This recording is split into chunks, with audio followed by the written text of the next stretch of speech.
Hi there. So one of my most faithful subscribers, Battlestar5, asked me what I thought about the Battlestar Galactica finale, and I figured since there's so many things that I want to say, and there were so many thoughts that were running through my head when I was watching the finale, that I do a review of it.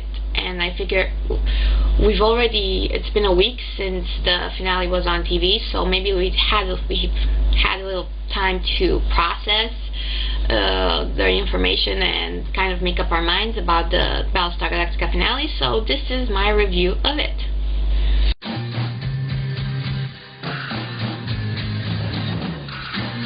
Now, first and foremost, I think that it's quite obvious at this point that I am a huge Battlestar Galactica fan.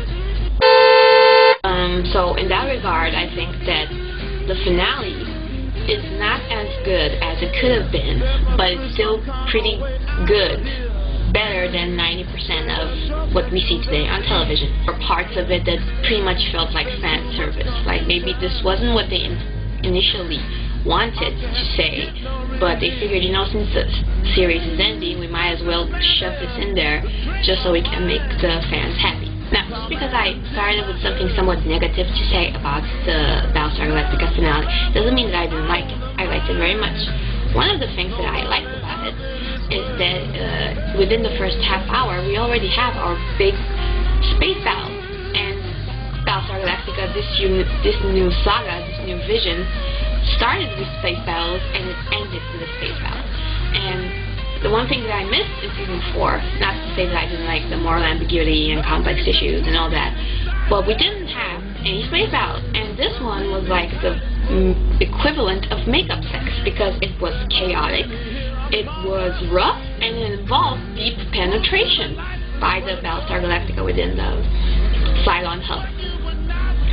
I also really liked Starbuck's conclusion to her story arc, because I think it's very fitting that it goes hand in hand with the prophecy that was about Starbuck, which is that she would bring on the destruction of the Capricorn civilization or whatever. And if you think about it, she brought them to Earth, and that's where essentially the colonial civilization died, because they made a decision to start over.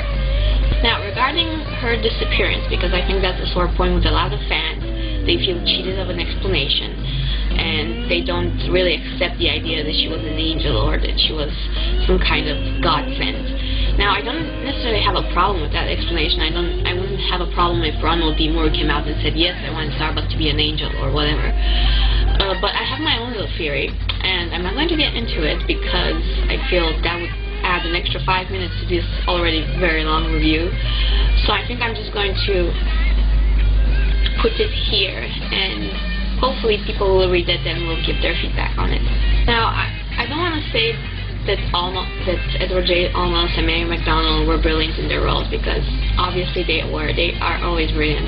I really like their flashbacks. I really like the insertion of flashbacks within the story. It's the one flashback I really didn't like was Starbucks and Apollo's, for the simple reason that what did almost fracking on a table in a drunken stupor really tell us about these characters, other than they are drunken sluts, which we kind of already knew. The one character that I felt most sorry for in this whole thing is Lee. He's left there all alone. His dad goes off to die by himself with his dying bride. Starbucks up and disappears on him, and poor Lee is left alone to rebuild civilization as usual. So all in all, I think that the Battlestar Galactica finale did serve its most important purpose, which was to bring us closure. Now, a lot of people may not be happy with this particular type of closure, but at least they took the time to resolve issues that they started in previous seasons, which is not something that all TV shows do. I do find it interesting that they found our Earth. Now, I'm not going to say that I'm very happy about the fact that they found it like hundreds of thousands of years ago, and the Capricorn civilization sort of became the missing link. But, regarding the end with the idea that humans are pretty much repeating their mistakes, we all know that we're all going to frack and die, and that the robots are going to kill us. I mean, I for one am like willing to place money on it. Every time I see a news item about some robot being developed in Japan or whatever, I know that the clock is ticking and we're all gonna die eventually anyway, so no point in blaming Ronald D. Moore for that little nugget of intelligence.